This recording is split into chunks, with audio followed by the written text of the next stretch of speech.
Hi. Welcome to Delite Side of Life. Today's a special day, special edition. I have my friend here, Noel Kabongo.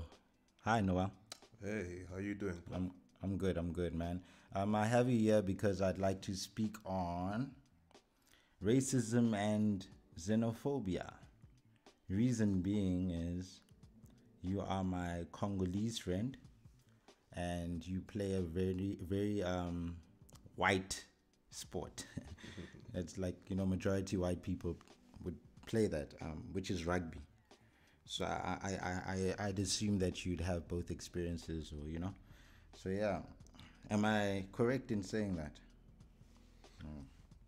Yeah, you are very correct. Actually, especially in high school, right? Because initially I started the sport very late. I think I started in grade 10. That's when I took interest in it. But I was naturally good at it. So yeah. Okay. So yeah, man. I just want you to maybe explain both experiences. What would you say if you could think back? What's the first thing? I know it's very hard maybe to remember, but your first memory, was it more of a racist situation or a xenophobic situation? And what was it, if you could mention it? Or the earliest one you can remember. Cool. The one I can remember the most, I don't know how to really classify it because it had a little bit of both in it. Why I say it is, cool. I had made the first team, right? This was like in grade 11.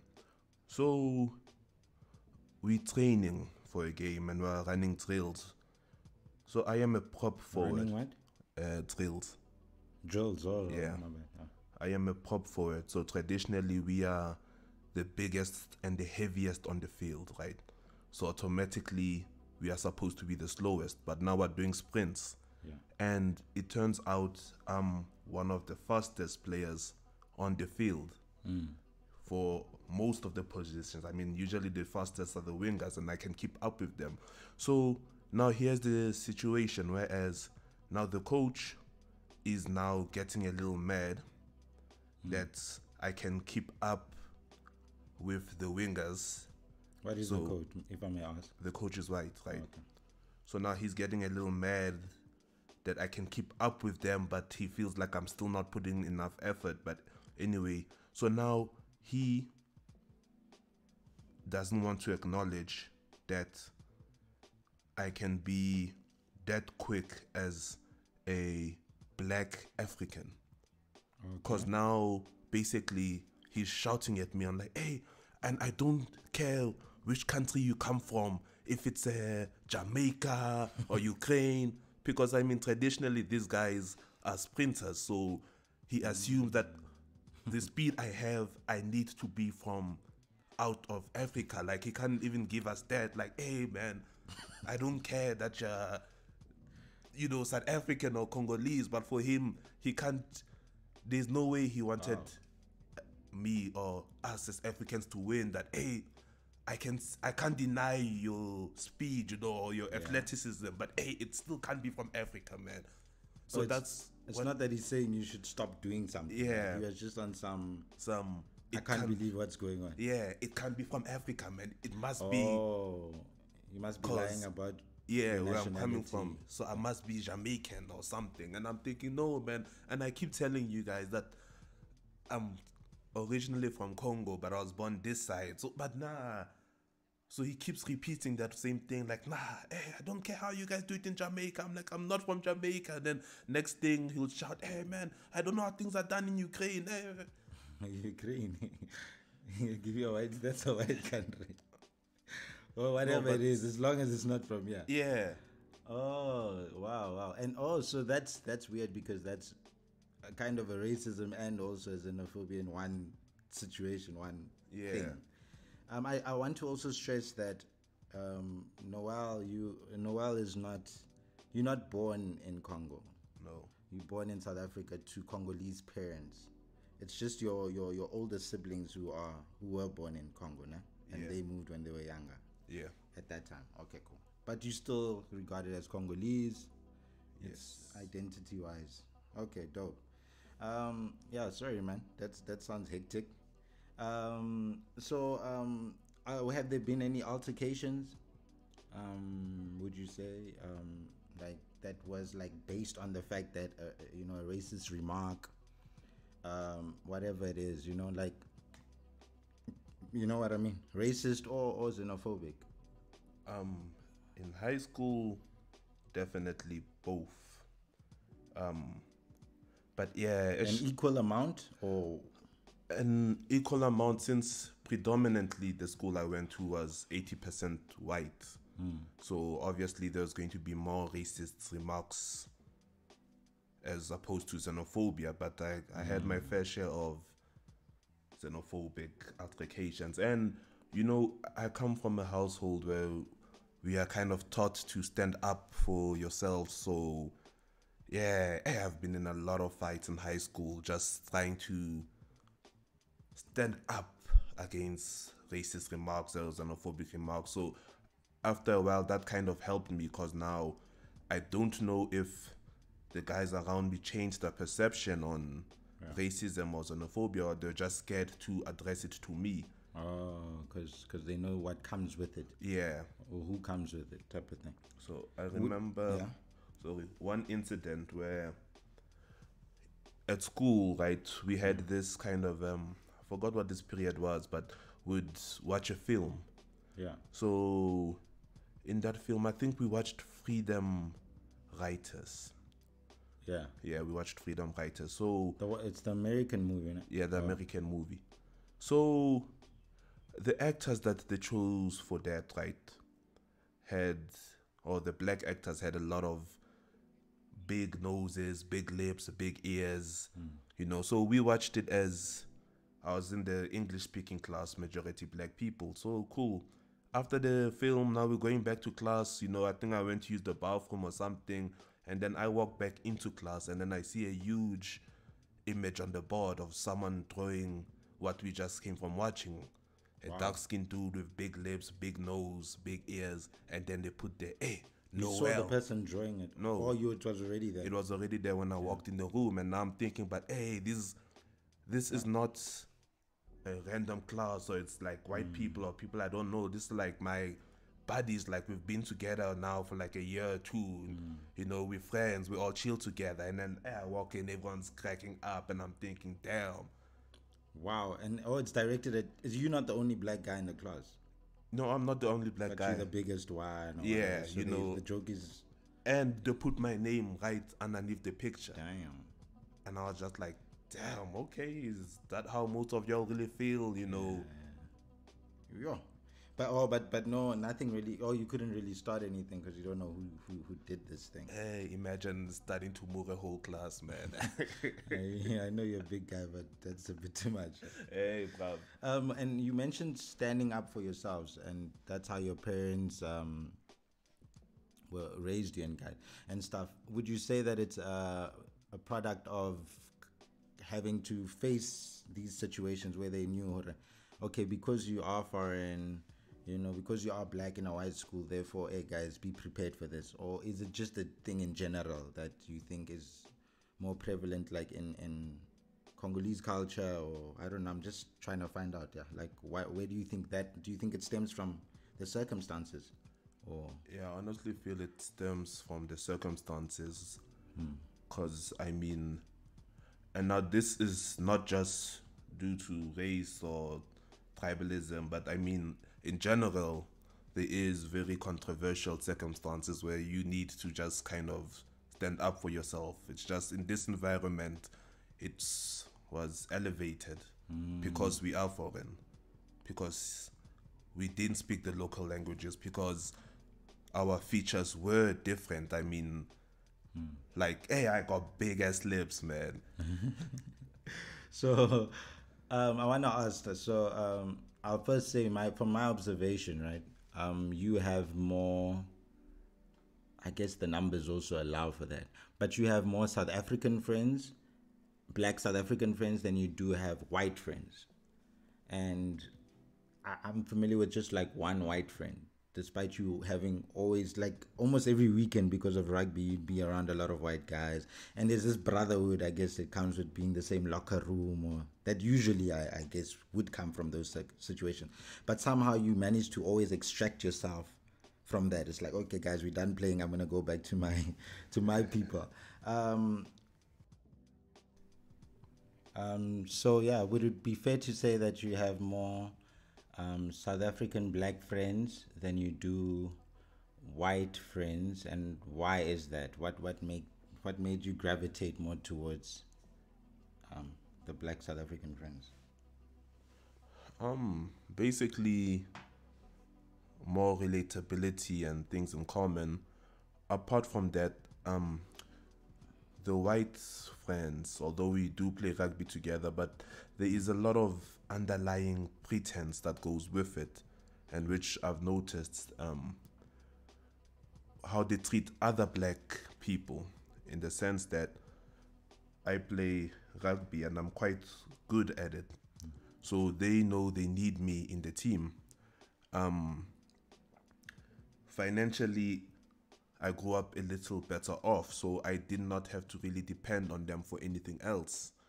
So that's how I kind of got away with being able, or being treated like a fellow human or a fellow rugby player, an equal, yeah. While if you're not as good as to make the first team or whatever, they'll treat you different. Or yeah, if you had to maybe rely on one of them or on the coach to get rugby boots, they'll kind of shy down on you and look down on you. Even me, and here's where the underlying pretense would come in, is they basically would have like a team buildings. Yeah, this was now in high school as well. The coach wanted to have like a team building dinner where he got his wife to come and cook pasta and meatballs for us, and like the whole team to come and chow. Yeah. So as we're all dishing up, so he's telling his wife that, hey, yeah, give Beast more, hey, Beast must eat more, cause and I'm thinking, why must I eat more? Cause you assume I don't have food at home that my mother didn't cook, so I chowed. So it's not because you're the biggest guy who might need more food. No. You eat more. It's like because always the black guy. Yeah, because he's the black guy. So, we don't know if he's going to have another meal or when's his next meal going to come, So I would chow. I finished my food. He would come like, hey, no, Beast, take some more. And, now when I also started playing club rugby, it was always a case whenever now we had braais or whatnot, it was the same thing that, hey, when there's food left over, hey, Beast, don't you want to take it home? Like, hey, don't you want to take the rest of the boerewors and the rolls and the whatnot? And I'm thinking, but this offer didn't go to any of the white guys who are not as better off as I am. You know? Yeah, they are poor white. Yeah, but y'all didn't give a bat's ass about them because I'm black. You assume that, nah, I must take back, because. So yeah, there's always that underlying pretense with whites, and I feel like why they also treated me as an equal is they could see where they would gain from it, while still not really acknowledging my talents. Because I remember now another scenario where I was playing club rugby, and literally I would play 3 games in one day. I would play for the third team, the second team, and the first team. But yet I was still not good enough to start in the first team or to be in the first team. But yet you are exploiting me to play 3 full games or 2.5 full games. Does that not speak of my ability to actually only play first team? But they still wouldn't grant me that, and I was the only player who did that or they would subject that to. Yes. That's hectic. So, because now I want to know, because that's a lot of racism. I want to touch on a bit of the xenophobia. Can you think of any moments where you're like, yeah, it's straight up, dog, they're bothering me because, or do you think that was avoided more because it would be majority black people being Because I mean, the first thing, like what I'm noticing from what you're speaking of, despite the coach, is that white people would first see your race before they see your nationality. But with black people, it's like we are the same race. I'm going to point out the fact that you're from another country, rather. And so maybe more of the altercation or situations were with black people, but maybe they're not as confrontational. Maybe, maybe it's not like the same, because I mean, you're in a rugby team with guys who are like equally the same size, or like the fights wouldn't really happen. I don't know. And then maybe not that it wouldn't happen, but it's less. It's more risky if a small black guy who doesn't play rugby comes and bothers you. I don't know. And maybe they avoided that more, or I don't know. I'm not. Not necessarily avoided, because we did get into a lot of fights based on our nationality, based on them calling us Rugamba or and we are like your brothers, or? Yeah, me, my brothers, and other foreign nationals. Or who you would usually become friends with because you relate. Yes. So what we would actually do is kind of band together almost as like a group or a gang, and it now gave the perceptions of strength in numbers. But we still had to kind of build up a reputation that we are not going to take no nonsense when it comes to these xenophobic ideas or thoughts. Because I remembered a lot of the fights I had in high school was due to xenophobia, where they would kind of gang up on us. I remember an instance in one of my high schools where literally I got ganged up on by 5 different guys, and they were just kicking me, stomping me on the floor, and the only thing I could really think about is, it's cause foreign. Oh, okay. It's the only thing that made sense. Yeah. Oh, wow. Interesting. So, has this affected your dating life in any way? Where you'd find maybe the appeal is different because maybe you are a foreign national amongst South African friends, and you're approaching South African girls, and you can see the disinterest or the interest maybe because, maybe there's a perception of money that might come with you. I don't know. Like I've seen that quite a bit with Nigerian men, that there's, it's either they assume this and that about you in a negative way, or they have certain positives that might come with you being Nigerian because you have money, or you treat women in a certain way that they might prefer. In the dating scene or the dating life, it was mostly positive because there was an appeal to it. And as you mentioned, like, I remember them saying, Ashu, the Frenchman, this man, he buys with dollars at the tuck shop, he's sorted. So there was that appeal from... You were buying with dollars? No, I wasn't. But that was the perception, man. It's possible. Yeah, so... And I mean, for me as well, South African women are beautiful. So I didn't even hold whatever xenophobic things that happened to me against them. Like, if they're interested, they're interested. If they're not, they're not. You just took it as it came. Yeah, I took it as it is. And there is a perception as well that, but Congolese niggas know how to treat their women. So that kind of really helped. Like, Congolese niggas are romantic. Congolese niggas are this and that, So that's really, it helped with the appeal. They say that with stereotypes and stuff, usually it comes from some truth. Would you say that there is a bit of that, where there is a different way in which you guys treat women, or for the majority? For the majority... Tell the truth. Or are you going to get into trouble? No, I won't get into trouble, but I honestly feel... conference or something. Yeah. It has nothing to do with being Congolese. It's just how some were raised and the mannerisms they were taught. Because, I've seen some messed up Congolese people. I've seen some decent South African dudes. So, it's just based on how they grew up. But that being said, man, we are the cream of the crop, blood. You give yourself that. What does this mean? Cream of the crop.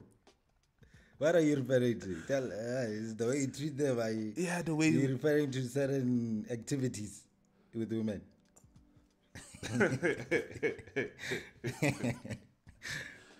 Yeah, Tell it as it is. the way we treat them, yeah. our performance in extramural activities is highly rated and highly ranked. I know. I hear you, my brother. What's this thing? And okay, cool. Now we spoke about it. You receiving it.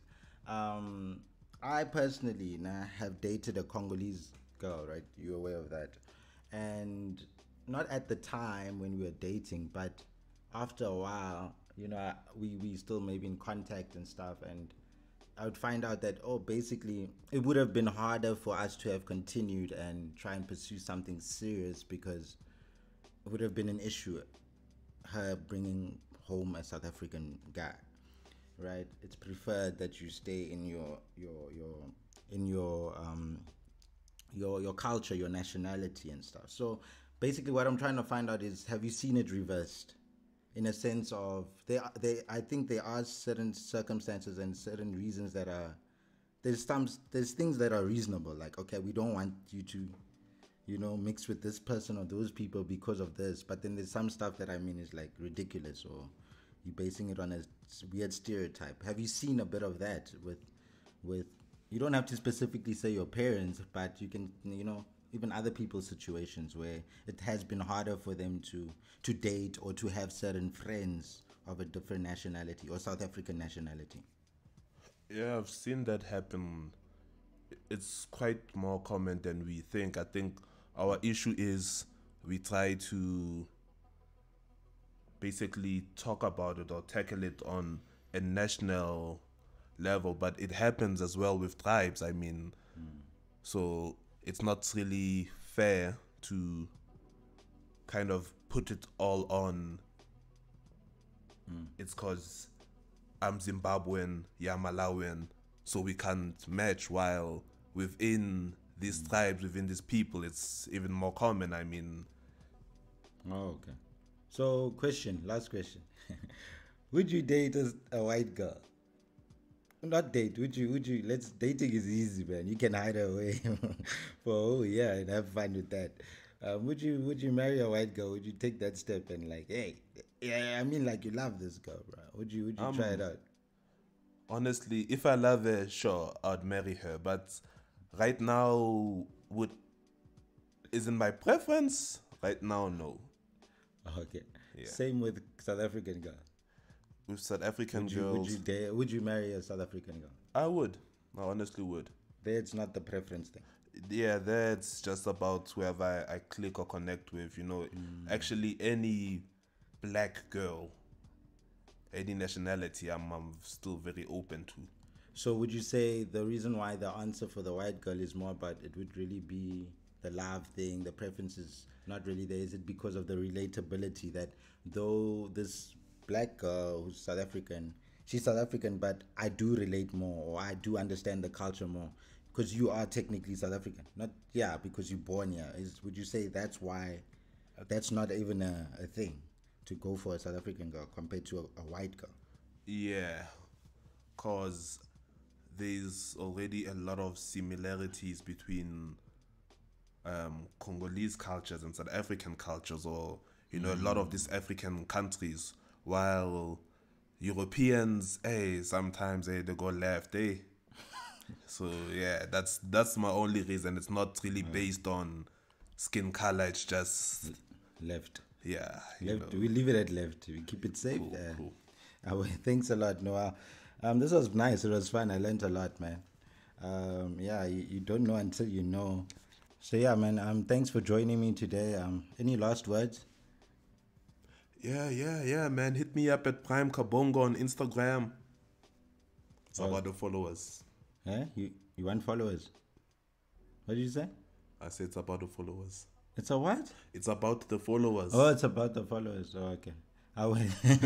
Shout out to you, man. Thank you for listening to another episode. We out of here, man. Peace.